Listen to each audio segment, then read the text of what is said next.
Changing Landscapes Bolivia is brought to you in part by Roadrunner Magazine and Outback Motor Tech. Roadrunner is the most comprehensive resource for motorcycle touring and travel. Read, discover, ride.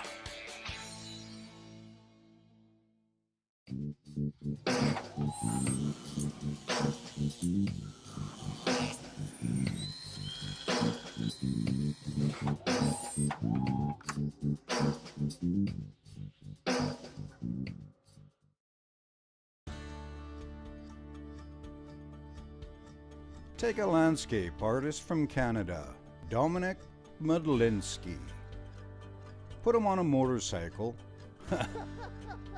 Well, try to put him on a motorcycle and send him to Bolivia for 6 weeks to paint some stunning scenery. Hola. Then take his buddy, Scott Wilson, a travel writer who never shuts up. Put him on another bike, and what do you get? Well, you get lost.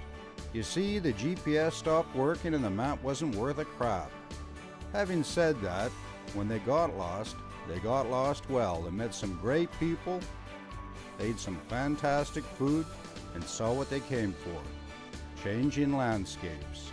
Follow along as Dominik and Scott rip through Bolivia, from the Altiplano to the Andes, from dubious river crossings to time out in the Amazon, from street carnivals to salt flats, and from a road of death to a mountain full of silver.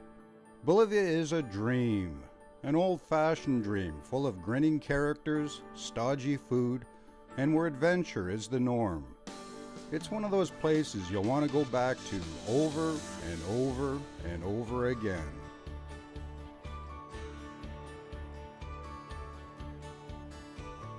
Six weeks in Bolivia. And yes, believe it or not, they're still friends. Alright, cheers. This is Changing Landscapes Bolivia.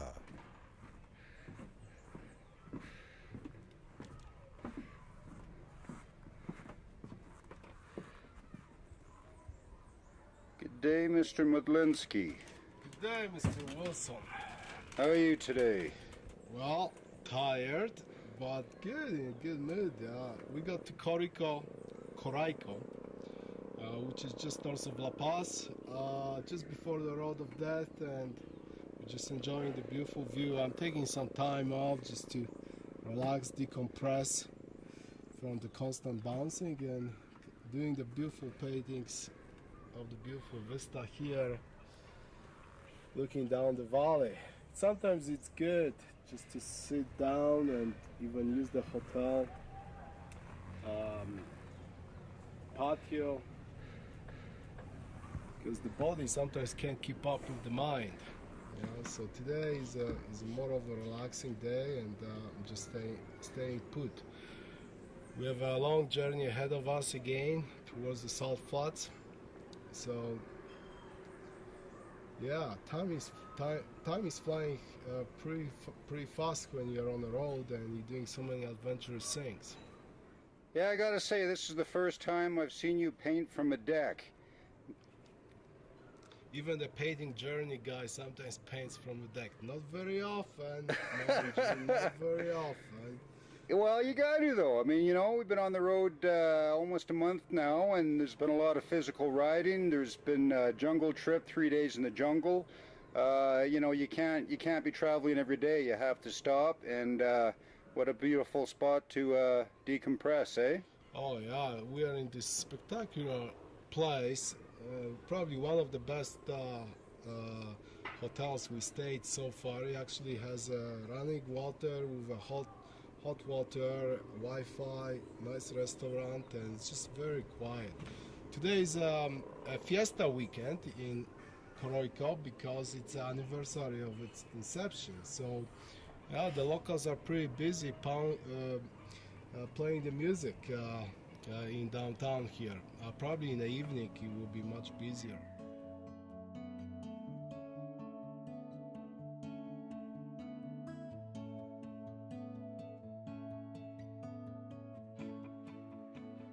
As the sun set, we made our way into town.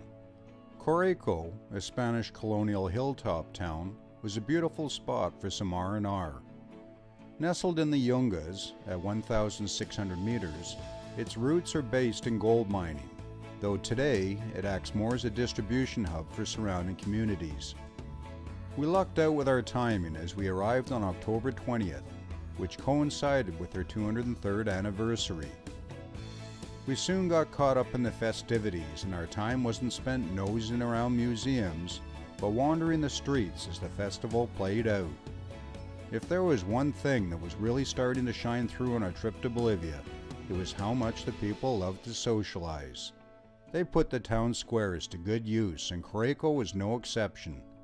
It was hard not getting caught up in the mood, as Coroico exuded that certain kind of laid-back Bolivian charm that entices one to stay longer than planned.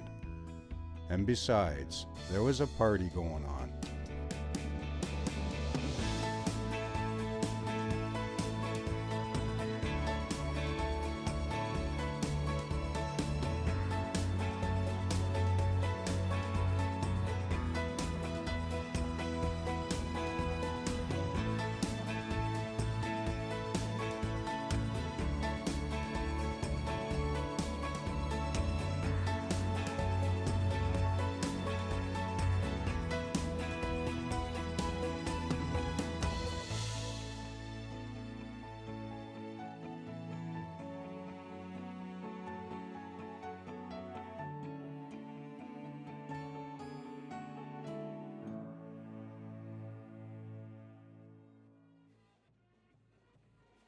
When we'd had enough of the bustle, we started making our way back to the hotel and stumbled upon an impromptu street rehearsal and had to stop.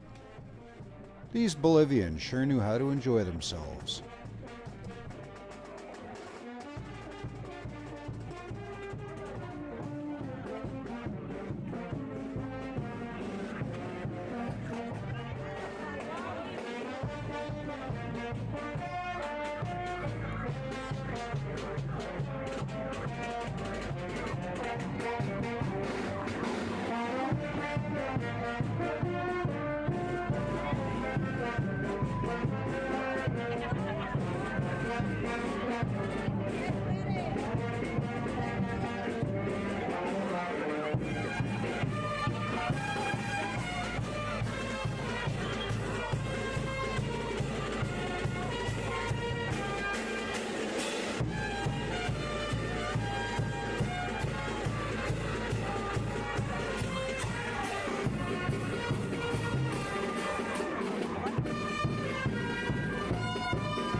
All paintings created during the filming of this series are available for purchase on Dominic's website at www.paintingjourneys.com.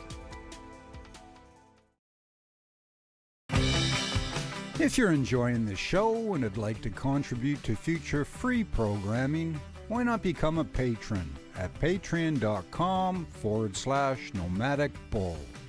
Thanks for watching. Today is a very big day, for today is the day of the road to death. Boom, boom, boom. Mr. Medlinski is preparing himself psychologically for the arduous task in front. Either that or he's thinking of breakfast. Any thoughts, Mr. Medlinski? Are you ready for the task in hand? Yes. This is Team Canada against the road of death. We do the road of death. We come out alive on the other side. On the other side. But first, a small hiccup.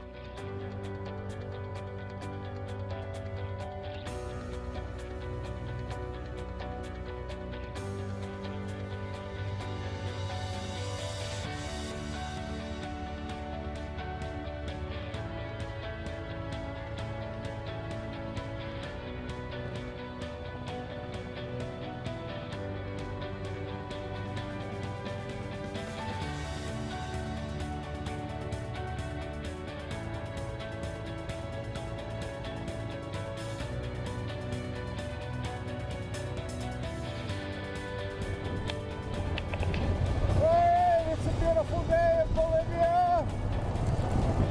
It's kind of hard fighting this road of death thing because the new bypass was built in 2006 and that's the road everyone takes.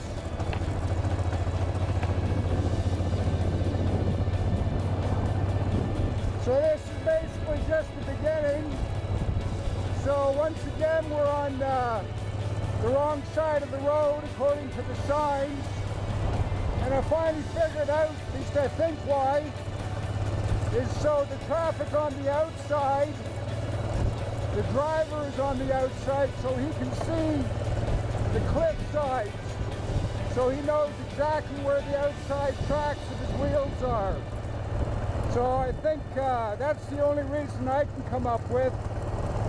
It's hard to believe that up until 8 years ago, this was the main road between La Paz and that lower Amazon area. Built in the 1930s using Paraguayan prisoners from the Chaco War, the road was dubbed as the most dangerous road in the world by the Inter-American Development Bank in 1995. In most places, it is a single-lane road that varies in width from 3 to 3.5 meters. There are a few safety barriers and a vertical drop of anywhere from 280 to 800 meters, so a trip off the edge is ill-advised. What size rock you got there? All right. All right.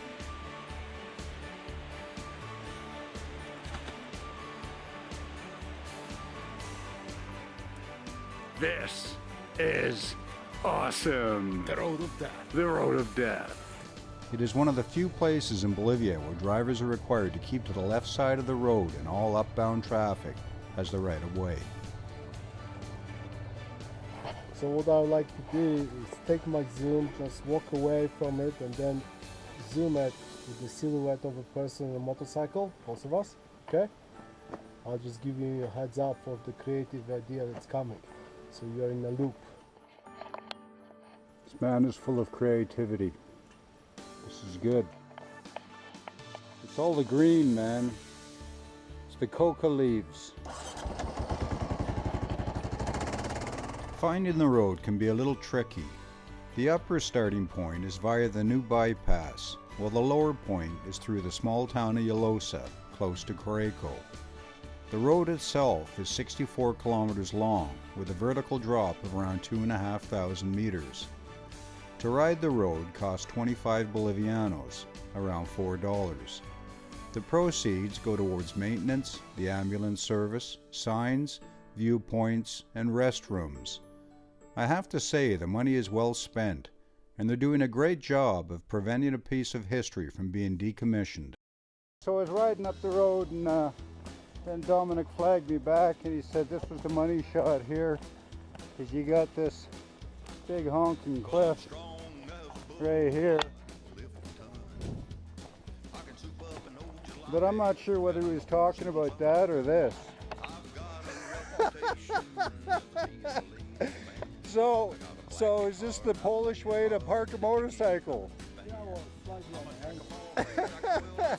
All right, we got gas coming out. We better get sorted out.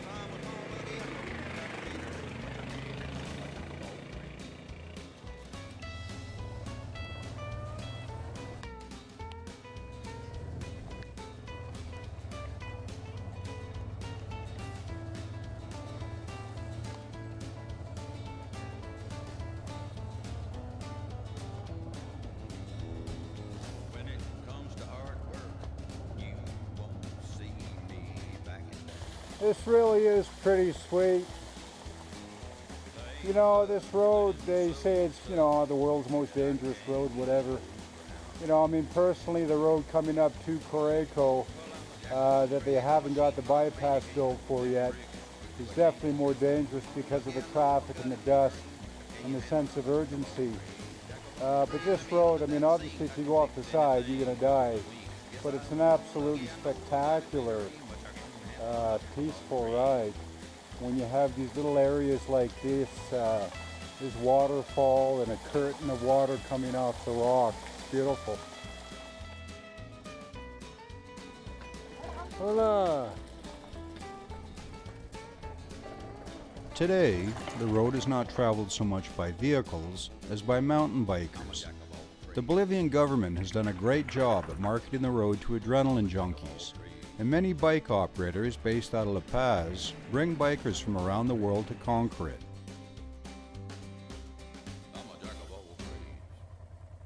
These tours are not without incident, however, as cyclists have lost their lives over the years, as witnessed by some of the roadside plaques. For us, the greatest danger was avoiding the mountain bikers as they careened down the road toward us.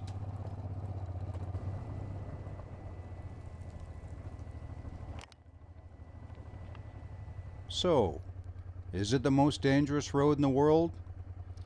Well, does it really matter? The fact is, it's an incredibly scenic detour. It's kind of like riding through a national park that takes the adventurers from the Altiplano to the rainforest on a road with a real cool moniker. It also offers bragging rights to a select few. And of course, photo ops of a lifetime.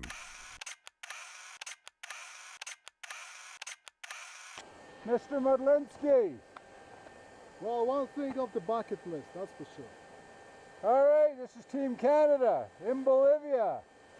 From one end of the road of death to the other. Yeah, from the Zen guy. And the Nomadic Bull. Cheers. Cheers.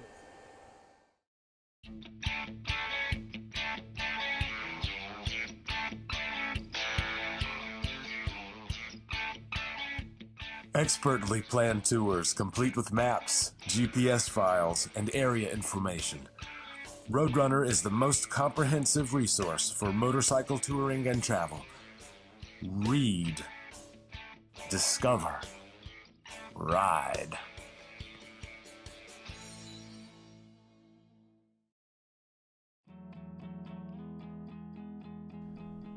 Back on the road, we had some miles to cover. Time was creeping in, and our original planned route had gone out the window. Our lengthy excursion through the Andes had seen to that. So, over dinner, we'd made some tough choices. We'd cut the colonial capital of Sucre from the route. The southern town of Tupiza was also toast. So was the location of Butch Cassidy and the Sundance Kid's last stand. And sadly, so was the Ruta de Che Guevara.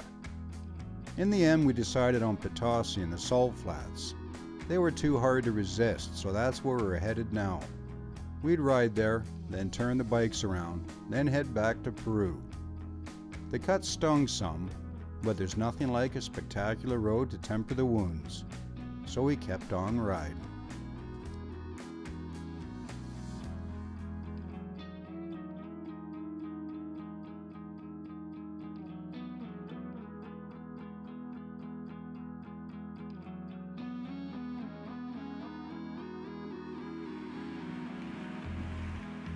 So we're reaching the altitude of probably 3,500 meters right now. You can hear the bikes working differently, not as much air and power. Oh, here we go, opening window. It's hard to believe, only day ride and you are in 40 degrees weather. Various climates.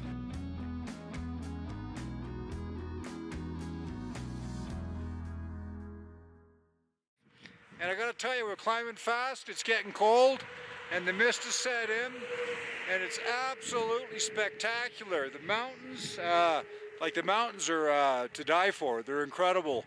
We're way above tree line, and they're just real gnarly Pretty sweet. And then you got this mist coming up and it hits the mountains, then it rises up behind. Kind of a gorge. Kind of a what? Gorge. It's a gorge.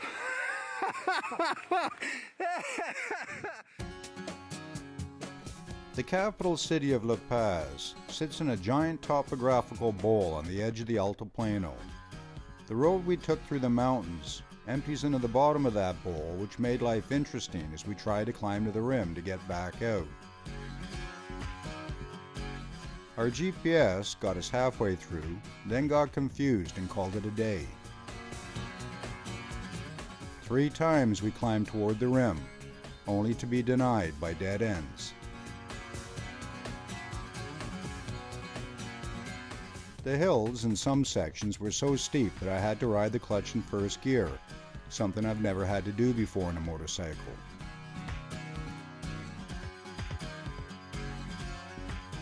At last, we found our way out and headed south toward Potosi. We finished our day at a roadside mechanic shop for some side-of-the-road repairs. Nico was his name. I saw a guy doing some welding work on a tractor, and Dominik's framework around his bags is starting to come apart, so I figured we might be able to get a quick repair in. So we'll see.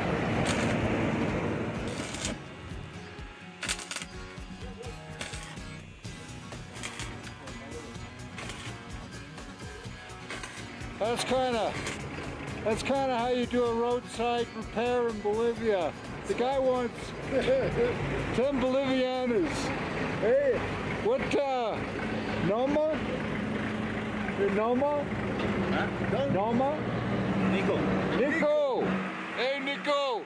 Gracias!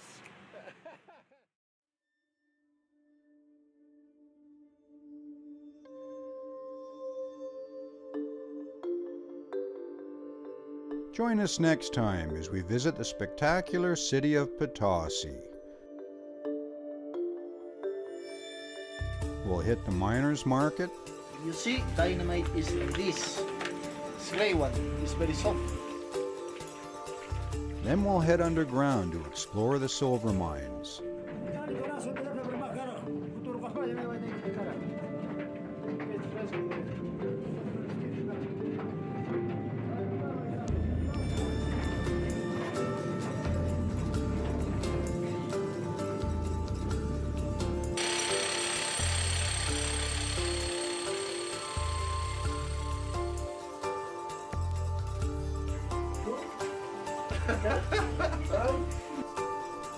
And to finish the day off, we'll check out the Museum of Money, housed in the old mint. See you there.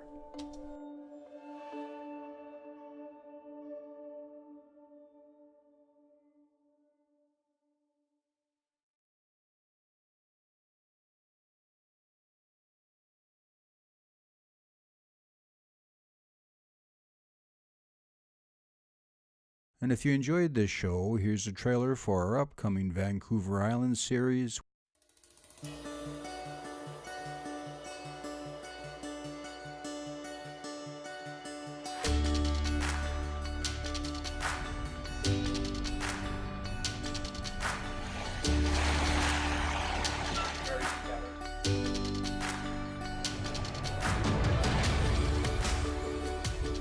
Why is it that whenever we feel the need to go somewhere exotic, we get on a plane and leave? What's wrong with our own backyard? What's wrong with Vancouver Island? Well, as it turns out, nothing at all. He wasn't for sure that it was in fact an island. Vancouver Island is as exotic as it gets, but it's a different kind of exotic. It's not palm trees and margaritas. It's giant cedars and single malt. It's a pristine and wild exotic. Fish whisper and sardines, they're on camera. Hi, my name is Scott Wilson, aka the Nomadic Bull.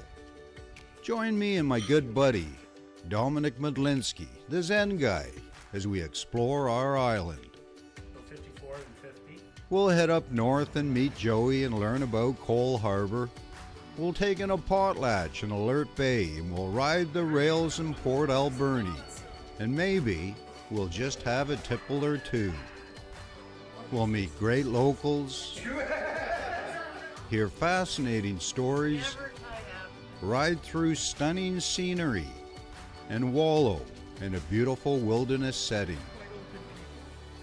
Vancouver Island is a gem, our gem, and it's time to share it. This is Changing Landscapes Vancouver Island. So here's the Nomadic Bull and the Zen Guy. And the acting base commander for CFB Esquimalt today. The museum is open to the public Monday through Friday, 10 till 3:30. And admission is by donation. Well worth it. Go and check it out.